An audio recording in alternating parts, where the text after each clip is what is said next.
السلام عليكم ورحمة الله وبركاته. النهارده هنتكلم عن اللي احنا ما عدناش قادرين نعيشه، عن غلاء الأسعار وغلاء المعيشة. وبسأل الحكومة وبسأل الرئيس، انت ليه يا ريس دايما بتجيب حكومة مش حاسة بالشعب؟ نسوا اساسا الناس الغلابة عايشة ازاي. حكومة دكاترة مفيش واحد فيهم طالع من عشوائيات، كلهم اللي من مدينة نصر والمهندسين كلهم قاعدين في قصور. نسونا. حكومة سايبة التجار تنهش فينا. طب انتوا ليه ما بتعملوش هامش ربح عشان نقدر نعيش، عشان نقدر نوفر المستلزمات الضرورية لحياتنا اليومية؟ الغلا بقى في كل شيء، فواتير كهرباء نار، شركة كهرباء بتاخد اللي ملهاش حق فيه وما نقدرش نقول لا، لازم ندفع. أسعار ما عدناش قادرين نشتري أي شيء، كل يوم غلاء مستمر. ده حتى المواصلات سواقين بتنهش في لحمنا، يرفعوا الأجرة براحتهم، ما عادش فيه رقيب. ليه؟ أمال الحكومة بتعمل إيه؟ إذا كان ده اللي بيحصل لنا في ظل حكومة، أمال لو مفيش حكومة كان حصل لنا إيه؟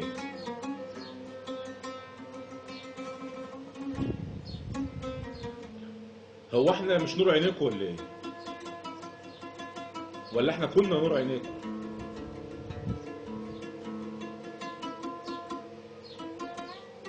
يا ريس الحاجة بتزيد كل يوم، مش قادرين نعيش.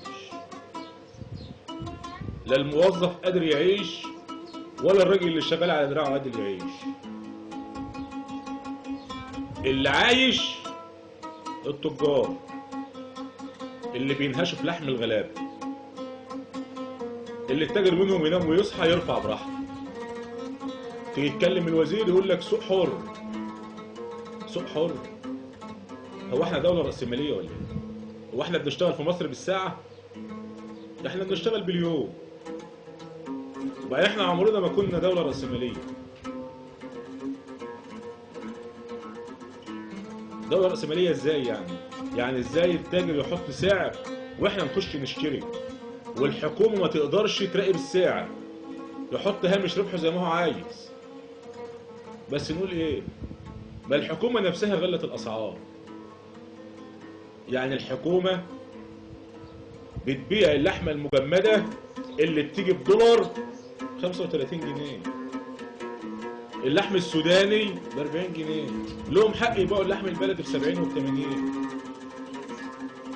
ما الحكومة ما بتجيب لحم بتقول عليه بلدي شكله وحش وكله دهن وشبك ب 55 جنيه، يبقى التاجر اللي بيبيع لحم بلدي وبيديلنا حته لحمه حمراء يقول لي كام؟ ب 100 جنيه.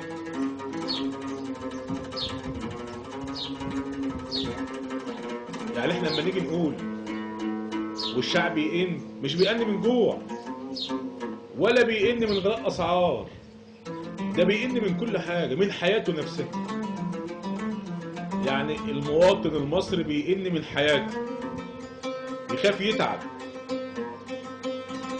يخاف يروح يجيب لنفسه هدوم جديده لانه معهوش فلوس يشتري، يخاف العيد يخش عليه، يفكر في العيد اللي لسه ما دخلش عليه، يفضل يحسب له من السنه للسنه، يفضل يحسب له رمضان خلص يفضل يحسب له،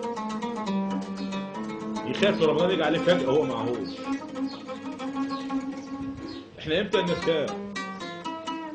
المواطن المصري امتى هيرتاح؟ المواطن المصري الشاب اللي ما عادش قادر لا يتجوز ولا يفتح بيت حتى لو اتوظف، ده الشقه النهارده ايجارها 1000 جنيه، والشقق اللي الوزاره بتطرحها اللي المفروض ياخدها معدوم الدخل او متوسط الحال ياخدها برضو الناس اللي ما تستحقش الدعم. ونقول كمبيوتر ايه؟ كمبيوتر ايه اما تطلع اسماء عيله كامله وتقولوا ده بتتشابه اسماء؟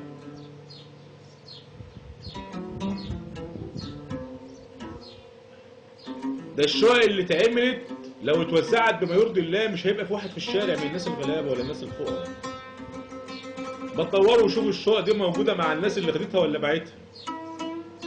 والله ما في ولا واحد من اللي خد الشقه قاعد فيها، لانه مش محتاجها اساسا. شقه بيدفع فيها 5000 جنيه مقدم ويكملهم ل 20 ويدفع قسط. هو صح يا غالي على المدى البعيد غالي، بس بيلاقي اللي يشتريها ويدفع.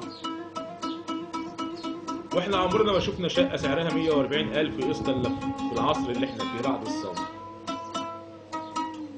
كنا دايما الشقق كنا بناخدها اقصى سعر ليها كان 42,000 جنيه.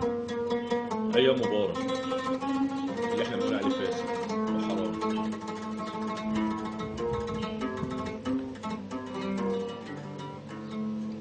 طب احنا هنعمل ايه؟ طب ولادنا اللي من بعدنا هيعملوا ايه؟ وانا بستغرب لما تطلع الحكومه ولا يطلع مسؤول يقول لك احنا بنعمل الاجيال القادمه. الاجيال القادمه ايه؟ انتوا هتبقوا موجودين الاجيال القادمه اساسا؟ عيشونا والاجيال القادمه لهم رب. عيشونا احنا الاول عشان نقدر نربي الاجيال القادمه تطلع عنصر فاعل. ما انتوا لو عيشتونا باحترام هنطلعهم محترمين مش بلطجيه. ما هو ده الجيل اللي انتوا بتقولوا انتوا بتعملوا له، انتوا بتعملوا زي هو عايش جعان. ده هو هيكبر جعان، لان احنا بالتالي ما عاناش عشان ناكله. في اجيال ايه؟ الاجيال ايه اللي انتوا بتعملوه له؟ الجيل الجاي نهون. الجيل الجاي اللي ابوه مش قادر يعيشه هتعملوا له؟ انتوا هتبقوا فين لما الجيل الجاي ده يكبر؟ احنا عايزين نعيش عشان نربي جيل مش محتاج منكم حاجه. عايزين الحكومه تمارس دورها الطبيعي وتفرض سطوتها على المجتمع، على الشارع، على السوق، على التجار. هو الفساد ليه مستشري ومش قادرين نقضي عليه؟ بل الفساد معروف ومتشاف ونقدر نمسكه بايدينا في اي لحظه. احنا ليه ما بنحاسبش؟ ما المنتجعات السياحيه اللي بتاعت الارض المنهوبه والمسروقه ما قدامنا وبتتباع، والمتر فيها ب 5000 وب 6000 وب 20000 وب 30000. مش دي فلوس الشعب المصري اللي اتنهبت؟ انتوا ليه ما بتاخدوها؟ انتوا ليه ما بتاخدوهاش؟ انتوا ليه ما بتسووش اوضاع الناس اللي فيها وتاخدوا فلوسنا اللي عنديهم؟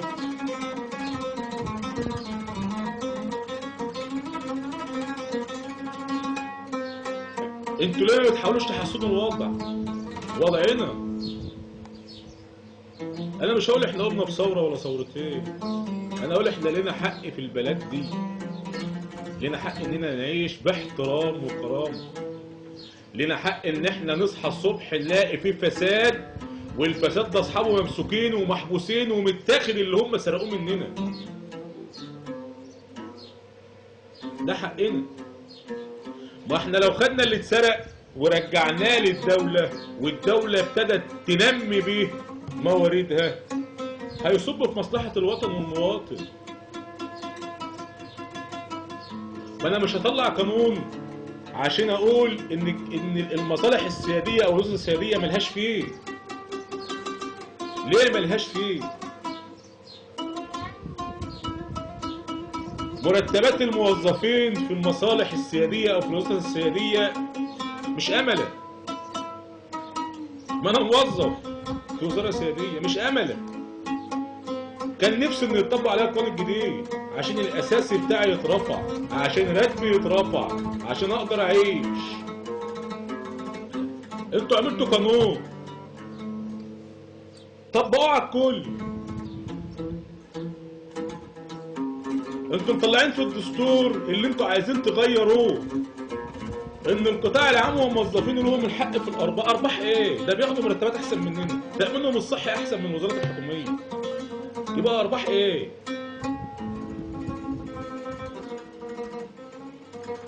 يعني تيجي تبص تلاقي وزاره الكهرباء 12 شهر في السنه، وزاره البترول 24 شهر في السنه. انتوا مش دول بتخسروا؟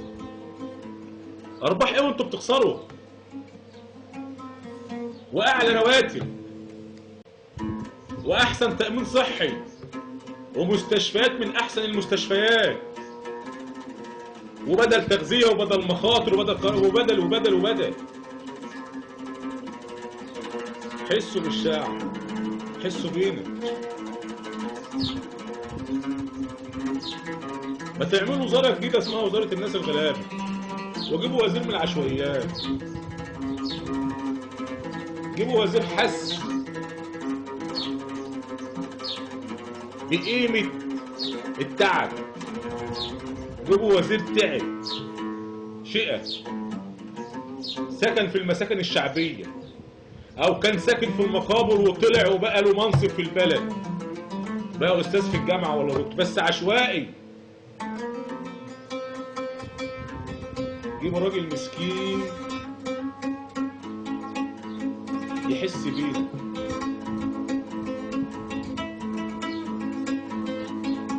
يحس بالمواطن الغلبان. والله ما عدنا قادرين نعيش، والله ما عدنا قادرين نعيش، والله ما عدنا قادرين نعيش. وحسبنا الله ونعم الوكيل، مش هنقدر نقول اكتر من كده. داخل علينا عيد، ووزير التربية والتعليم يقول لك المدارس آخر يوم العيد. إزاي؟ إزاي يبقى يوم الحد عيد، يوم الاثنين؟ إزاي تبدأ المدارس في نص الأسبوع حتى؟ هو أنت عندك أحسن تعليم؟ يعني أنت أما تخليها في 3/10 مثلا، ولا في 1/10، كانت طول عمرها 1/10. أما تخليها في 1/10 ولا في 3/10، الحد اللي بعد أسبوع العيد فيها إيه؟ هتخس المدارس؟ ولا يأثر على الأمن الوطني المصري؟ مش فارقة إن ولادنا يخشوا الوقت، يخشوا بعد أسبوع، يخشوا بعد شهر، مش فارقة. إحنا كده كده بندي دروس خصوصية، إحنا كده كده منحل وبرنا من كل شيء. ده أنت أما تأجلها أسبوع ريحتنا. طالعين من مصاريف إيه؟ عشان نخش على مصاريف مدارس، كتب ولوازم ولازم منه.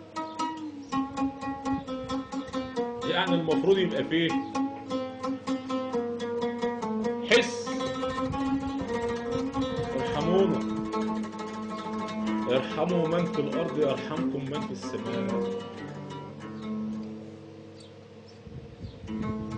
ولاننا على مشارف الشتاء، بقول لكم ما تنسوش شهر 1 على الابواب وشهر 12، عشان ما تفاجئوش بأزمة الغاز، وإن مفيش غاز، ونرجع تاني نشتري أبواب ب60 جنيه وب70 جنيه.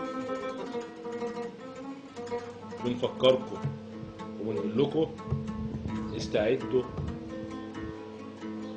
وخلي فيه احتياطي عشان نقدر نلاقي الأنبوبة متوفرة في شهر 12 و1، وما نزيدش المصاعب علينا. احنا ما عدناش متحملين اي شيء تاني. وشكرا.